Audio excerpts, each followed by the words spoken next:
You know, I get a lot of comments that are like, Cameron, I feel emotional, but I don't feel emotional enough. I want to feel more. If I feel sad, I want to feel extra sad. If I, feel sensitive, I want to be more sensitive. And I come here this week with you guys to say, I know how much you've been wanting to feel more. I know it gets old when you're like excited and you're just able to get your work done and you just want to feel more to where you're so emotional you can't get anything done. And I'm here to tell you guys this week, you're in for a big treat. It gets so emotional. I know you guys want to get emotional.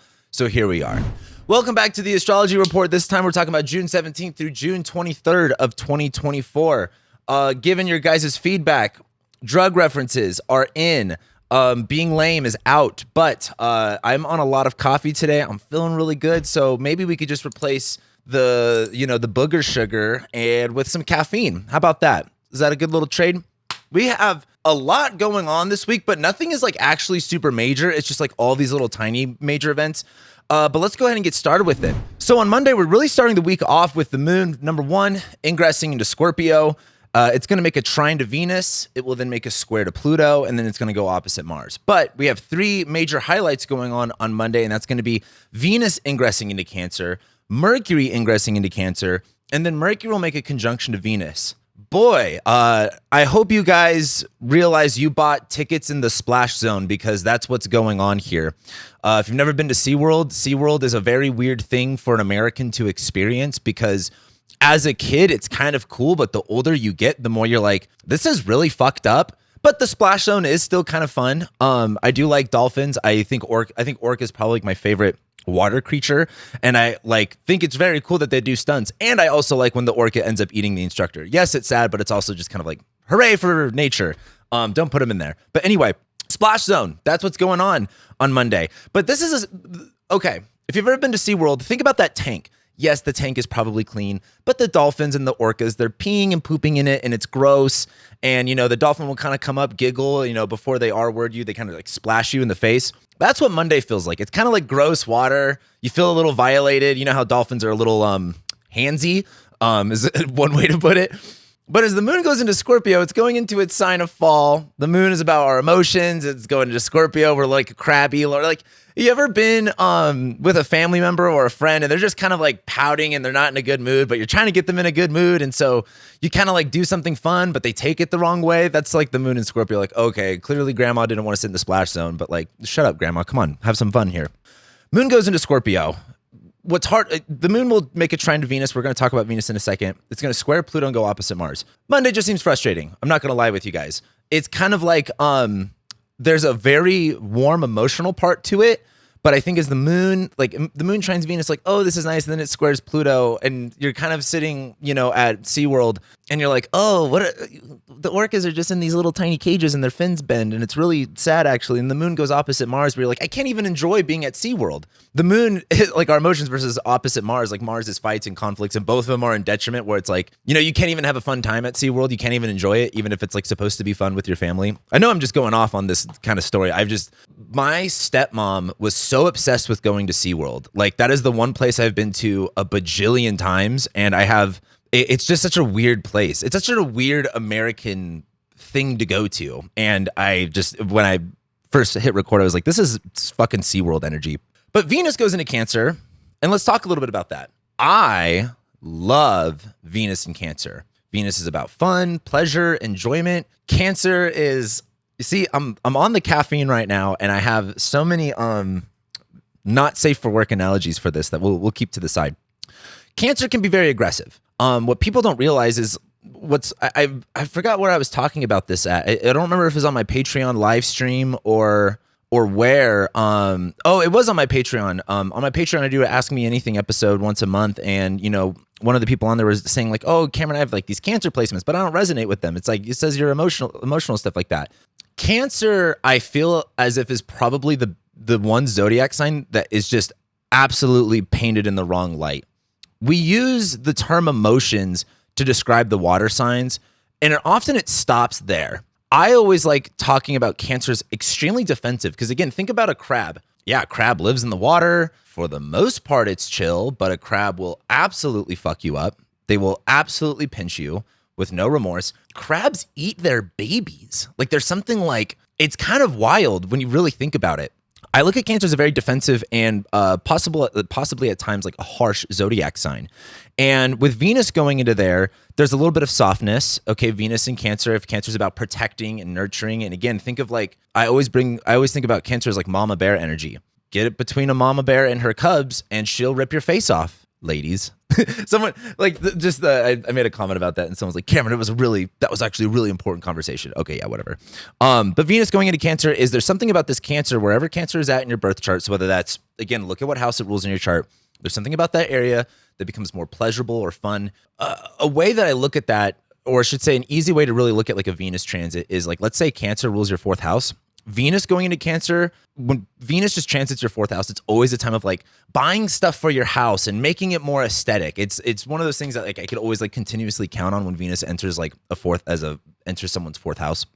But Venus going into Cancer is like, I want to make things softer. I want to make things nicer. I want to feel more safe. I want to feel more protected. And also just kind of enjoying company, enjoying those, deeper emotions. And when I say deeper emotions, I also add that onto the moon in Scorpio. Since everything's going into the sign of the moon and the moon's in Scorpio, there's kind of like this like, I don't want to get in here. It almost reminds me of those videos that you see on like Instagram or social media where there's like a dog that's been abandoned forever and he's very like vicious, but then then you have like a really nice person that adopts them and they're very gentle and they're patient with them and they end up like, creating a bond, and then the dog or the cat ends up like being really, really nice. That's how I really look at like this Cancer Scorpio energy on Monday. But then Mercury goes into Cancer as well. So we have this Venus in Cancer thing where it's like, okay, you might be a hostile dog, but now you're in this like, old white lady's apartment and she's like trying to love you, but you're like, I hate you. And you're a mean human being. But your environment's now softer. Your environment's more chill, but you might be a little bit more tense. Mercury goes into Cancer. And Mercury being about the way that we think, the way that our minds work. I always see a lot of Mercury in Cancer and like drama and just being like, okay, if you have Mercury in Cancer, please take this with a grain of salt. I'm not attacking you. But you see a lot of like drama and gossip with this. And it's the same thing with Mercury and Leo. I have Mercury and Leo, okay? I'm a part of this squad. But Mercury in Cancer is also very verbally defensive. And as Mercury goes into Cancer, again, there's this kind of like, well, I want intimacy, but don't touch me that way. Or like, again, it's kind of like a dog or like an abandoned cat that like they're trying to offer it a food or a snack and they want it, but they have these trust issues. They have these insecurities that, have to be kind of like vocalized. They have these boundaries. That's how I really look at Monday. But when we have Mercury conjoining Venus, Mercury is going to be our expression, the way that we vocalize things, and Venus is our values and what we want and what is pleasurable. And I really feel like a lot of Monday is saying like, hey, this is what I want and this is what I feel on a very intimate level, on a very trusting level. But with the moon being in Scorpio, it's not like a, hey, let's talk about this. It's kind of like you're put in a position where you actually have to express your more deeper emotions, and you might not be in a context that really you want to do that, but like the availability for that is there, although it's going to be uncomfortable. So Monday's a very interesting day. And again, we kind of just start the week off with the splash zone. We get into Tuesday, and all we have going on Tuesday is the moon in Scorpio making a trine to Saturn in Pisces. I like this again because, again, the moon in Scorpio, we have this emotional discomfort or maybe a little bit grouchy, a little bit emo, but it makes this trine to Saturn. And with Mercury and Venus in Cancer now, where we are a little bit more in tune with our sensitivities and, maybe what we want and where we need to protect ourselves, where we need to nurture ourselves. And the fact that on Monday we were able to express or communicate that, the moon in Scorpio is like, all right, I'm still a little hostile, but I'm a little bit more chilled out. Again, think of like an abandoned animal. You take them in. That first day is always a little bit crazy, but then maybe the second day, they're not attacking you. They're just a little bit suspicious. So I look at the moon making a trine to Saturn as if Saturn is, again, discipline, maturity, time, also boundaries and restrictions and just being able to say no. That moon making a trine to Saturn is kind of like you go when you feel like it.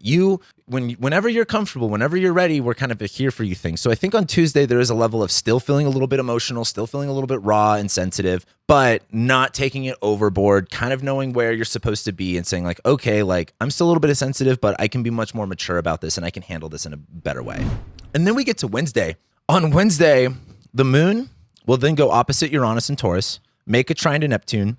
It will ingress into Sagittarius, make a little sextile to Pluto, and then go opposite Jupiter.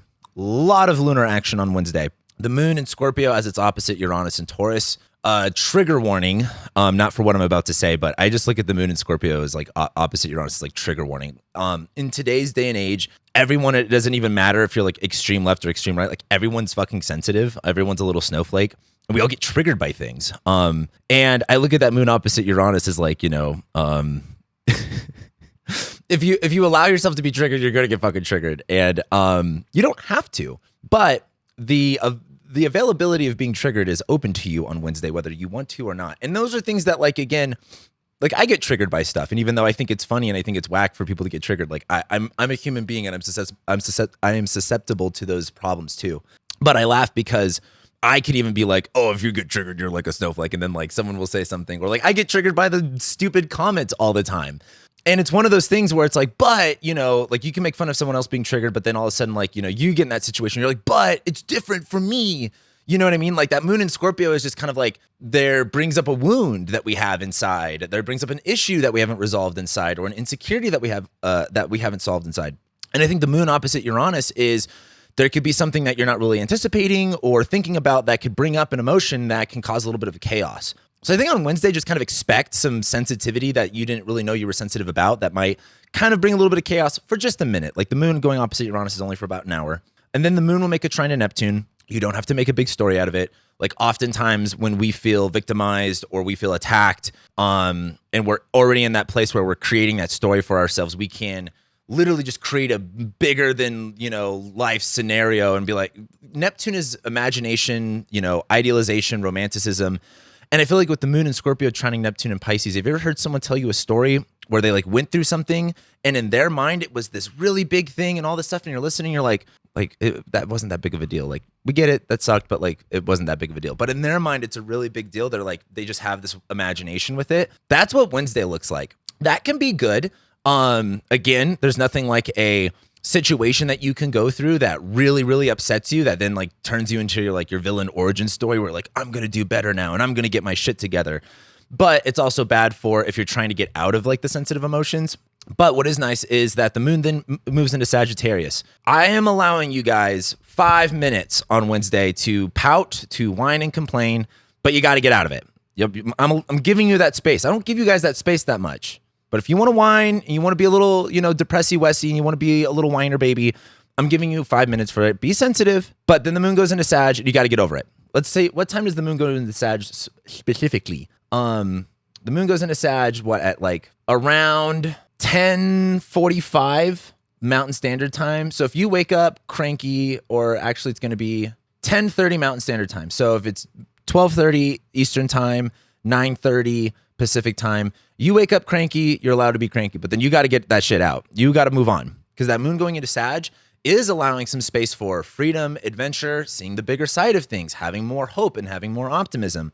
And it sextiles Pluto and Aquarius. Like, I always think those stories where, for example, we might hear someone share a story where they were very impacted by something that we don't really think that was that big of a deal, but for them it was. And they create this narrative in the story around it that ends up being like, I never want to go through that emotion again, and that really sucks. So I'm gonna do this now. I'm gonna be better. I'm not gonna allow people to affect me that way.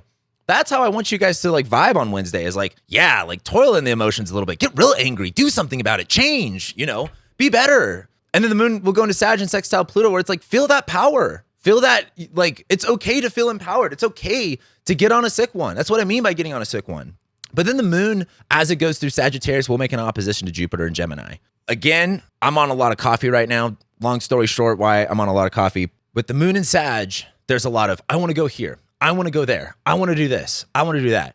But Jupiter and Gemini is like, what we can do.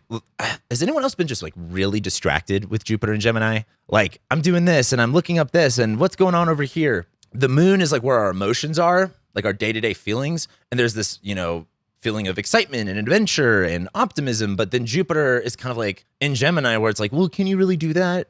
Actually scientifically, your sources that you cite mean, it's just, we're trying to rationalize our optimism, and we're going to have that conflict there. Like, I made my Jupiter and Gemini video where like Jupiter doesn't do well in Gemini. Jupiter's about that faith, about that hope. And it's in the sign of rationality. And you're going to see it kind of struggle looking for that hope and that faith, because you want things to be more rational. You want it to make sense. And oftentimes it just doesn't make sense. It doesn't have to, but we want it to right now. And I think that moon opposite Jupiter is like, fuck, like I have all this optimism, but damn, it's just not rational. Like, how do I calculate the math in order to get there? And it's like, I just feel like that tension's going to be really there on Wednesday of wanting to have this hope and optimism, but feeling like you have to be rational. And there's no exact solution on Wednesday, except the only way I would say is do a little tasting sample. Taste a little bit of that rationality, taste a little bit of that delusion. Which one's going to work better? And again, there's a lot of times where rationality and logic is going to help you in achieving your hopes, your dreams, and your visions. And then there's other times where it's going to inhibit you. And I just feel like that tension is really, really apparent on Wednesday once we get more later towards the afternoon and evening. And then we get to Thursday. We have two highlights going on Thursday. Thursday morning, the sun at 29 Gemini is going to square Neptune. And then we have the summer solstice. The sun is in Cancer. Hallelujah. And then we also have the moon, while it's in Sagittarius, making a square to Saturn in Pisces.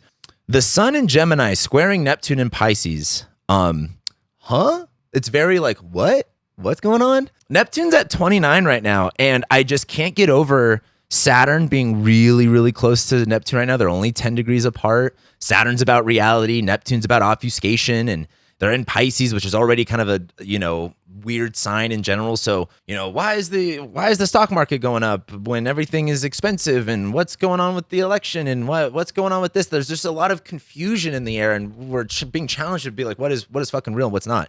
We're going to realize what's real and what's not when we get to 2025 and Saturn and Neptune both go into Aries. It is like, oh, that's what's going on. Very clear. But in the meantime, as the sun is in Gemini squaring Neptune and Pisces, there might be this curiosity. When you were a kid, did you ever discover something that your parents owned or had that made you go like, huh? Like you just, when you're a child, you're much more curious about everything because you don't fucking know anything. You're just a fucking kid.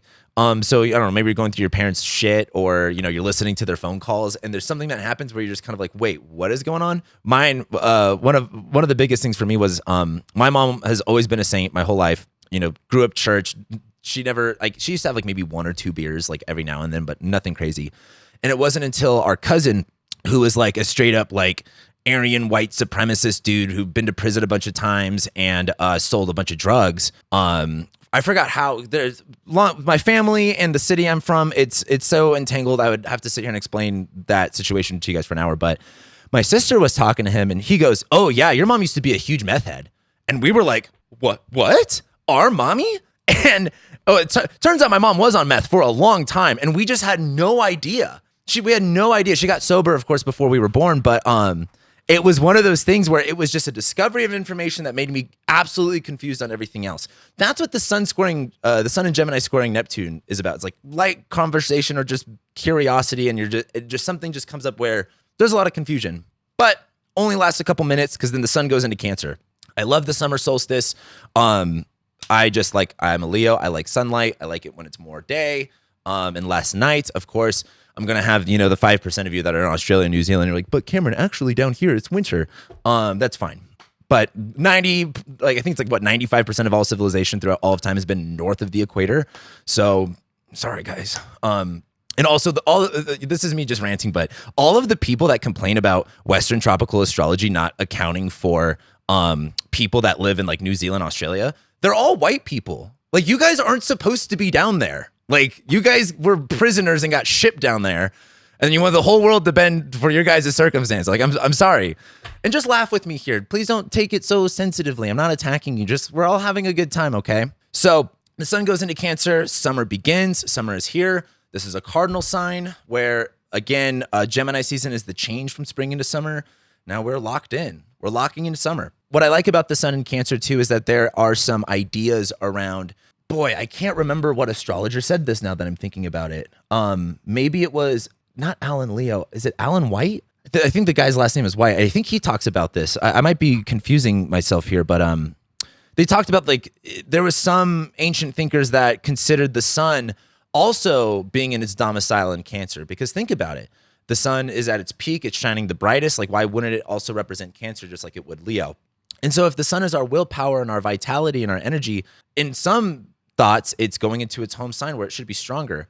But something I think a lot about is with the sun in Cancer is very summertime sadness is how I kind of feel.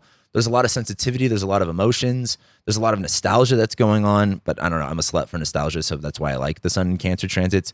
But I just think as the sun goes into Cancer, we're really turning down the Gemini energy that we've had for a while. And we're turning up the more like, okay, enough of this. It's kind of like I've been using like a wedding analogy lately where you're meeting everybody. This is kind of like, all right, you've had a couple drinks. You're starting to get tired. Maybe it's just time to sit down next to grandma and chit chat with her for a little while everyone else is partying and dancing. But also on Thursday, the moon will be in Pisces, Sagittarius, and making a square to Saturn in Pisces. There's again, a hard stop here. Like the moon in Sag wants to keep going and going and going. But I make this joke with my family all the time. My mom, she's got both of her kidneys, but you'd think that she has a half of one.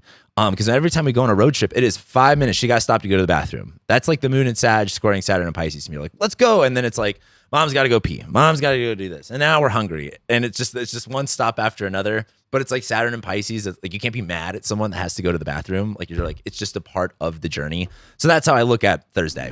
We get into Friday. The first highlight that we have going on is Mercury in Cancer, making a sextile to Mars in Taurus. The moon will then make a square to Neptune in ingress into Capricorn, and we have our full moon in Capricorn. Just to comment on the full moon in Capricorn, my dad had a Capricorn stellium, and his only fucking advice anytime was just suck it up. Just fucking suck it up. Deal with it. And it's so, I can't think of another way to think about the full moon in Capricorn. When you are in a situation in life where you are dealing with something that is sensitive, that is very personal to you, when you get more worked up and emotional about it, it doesn't always necessarily help. And there are times where you have to literally suck it up in order to get it done. That's just how life works. And it is a hard thing to go through, but it is also a rewarding thing to go through, to be like, hey, I went through something really challenging and it was very emotional, but I powered through it. I gained the, emotional control to be able to not let outside circumstances affect me and debilitate me to where I couldn't put any energy and effort into something. That's how I look at the full moon in Capricorn. Like each time it's like, what do we have to take care of? And, for example, like let's say, this might be kind of a sensitive example, but let's say you are very poor and you have children to feed, and, you can beat yourself up all day and be insecure, be like, I'm a terrible parent, or you can just suck it up and, go. And again, I'm just making an example here. Let's not, attack me over how the exact word I use here, but it's like you got to go to the food bank. You got to ask for help. That might seem humiliating, but like, you just got to do what you got to do to feed them kids. And it's not easy, but that's how I look at the full moon in Capricorn, is like, there's clearly something sensitive that you've got to take care of, and it sucks. You're in this situation and there's no getting out of it, at least in this moment. So you got to do what you got to do. And we've all been there in times of life, and it isn't fun. But I feel like this full moon in Capricorn is highlighting that dichotomy of like, okay, and again, this is a full moon in Capricorn. The moon is in detriment in Capricorn. It doesn't do that well there. So this isn't a time of, for example, let's reverse it. Let's say it's Capricorn season. It's the full moon in Cancer. Capricorn season's like, we've been really serious. We've been really busy, New Year's goals, blah, blah, blah. And then the full moon in Cancer is like, hey, it's okay to relax. It's okay to, enjoy yourself. It's okay to, just kind of take a bubble bath and relax. This is kind of like, hey, this is kind of a serious situation, or at least, and again, it's the sun, Mercury, and Venus in Cancer. So there's a lot of like, I had Jen Zard on my podcast a while ago, and we were joking about how like there's so many things that rule communication in our mind in astrology. And it's like the sun can rule our mind in communication. Mercury totally rules it. The moon can also rule it. And then like Venus and her relationship with the sun and Mercury can also add on to that. There's just so much that's going on in Cancer, and whatever house Cancer rules in your life, where there's like a lot of attention and detail to that. But in order to pursue that, in order to take care of that, you got to do the Capricorn stuff. You kind of have to, set some boundaries. You have to be a little bit more strong-willed. You have to kind of suck it up. And that is added on to one of the other highlights we have on Friday, which is Mercury sextiling Mars. And Mercury in Cancer sextiling Mars, in my opinion, I mean, for one, it's kind of good for like, it's good for communication, but in like a weird way where like, have you ever been not in a rush to go somewhere and you hit traffic and you're like, whatever, cool. I've been wanting to listen to this podcast that's 8 hours long. That's kind of the vibe on Friday. But also on Friday, we have the moon in Sag making a square to Neptune before we have the full moon in Capricorn. And so I think a lot of Friday with the moon in Sag squaring Neptune and Pisces, it just reminds me again of like, where are we going? Why do I feel compelled to go in this direction? Oftentimes in life, we have these motivating factors, whether it's for our passion or for our purpose, that all we know is that we have to go in a specific direction. We don't always know why. We don't always know if we're going to get where we're going to go. And what I like about those times is that it just helps us kind of reflect a lot more inwardly of like our why. Why do we do what we do? Why are you doing what you're doing? What's important to you? And the moon in Sag squaring Neptune is feeling a little bit lost and confused and overwhelmed, but I think it's also really good of like reminding yourself of your why. And after we have that, the moon then goes into Capricorn immediately, and we have that full moon in Capricorn. It's like, you know your why, you know where you need to go. And yes, it's confusing, and yes, it's overwhelming, but you still got to do it anyway. I like that. I think that's a good thing to go through.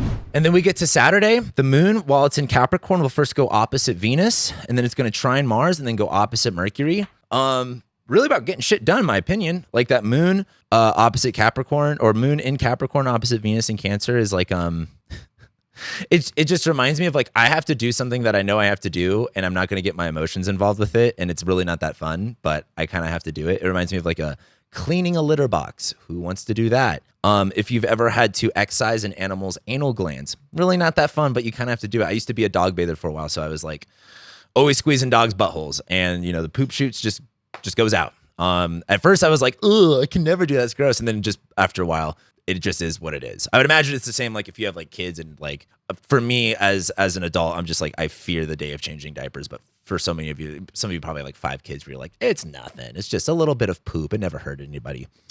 But then that moon in Capricorn makes a trine to Mars. The moon in Capricorn trining Mars and Taurus just reminds you of like, hey, we don't have to be in a rush here. You can take your time. You can be a little bit slow. There's no need to get frustrated with things. You're at the pace that you're going. But then the moon going opposite Mercury, I think does get a little bit challenging because, again, if Mercury is rational and logical, the moon is like being detached, and we're not being super invested in our emotions, but there's this kind of like, wait, what am I doing? Is this the right way to do it? You know that you have to do it, but there's this kind of calling into question of whether or not this is the right way, this is the best way. Do you need to do this? Because oftentimes in lives, we feel as if we need to do something, and we may not have to do that. I feel like that vibe comes up on Friday. And then we get into Sunday, and the moon will then make a sextile to Saturn in Pisces. I like that. It'll make a trine to Uranus. I think there's a lot of solutions that kind of come about on Sunday, where again, we kind of handled the thing that we needed to handle. We feel a little bit more mature. We feel a little bit better. And then the moon trines Uranus, where it's like, okay, cool. I figured that out. Or because we're a little bit more patient, we're a little bit more slow, we're a little bit more detached, we find more innovative solutions to our problems that benefit us. And then the moon will then ingress into Aquarius and conjoin Pluto. The moon coming off of this full moon Capricorn and then the moon going into Aquarius is kind of a vibe shift. It's like, okay, next thing on the list. The moon in Aquarius is again connecting more with people, but this is really late in the evening, and the moon will just kind of be conjoining Pluto, where there is maybe a little sensitivity of like fear and maybe feeling a little bit overwhelmed. But by Sunday night, you're just kind of getting ready for Monday. I'm just not going to think too much about it. Next week, though, we have Mercury trining Saturn. We have Venus making a sextile to Mars, which I actually like. Mercury sextiling Uranus, which I also really like. I love the Cancer-Taurus sextiles that we've been going on for a couple years now. They're really fun, in my opinion. And then we have Saturn going retrograde next week, which is something I'm really, really excited to talk about. But that's it, guys. That's this week. Thank you guys so much for watching this video. I hope you guys enjoyed and got a little bit of a laugh. And with that being said, let me know what you're excited for, what you're not, and I'll be seeing you guys next week.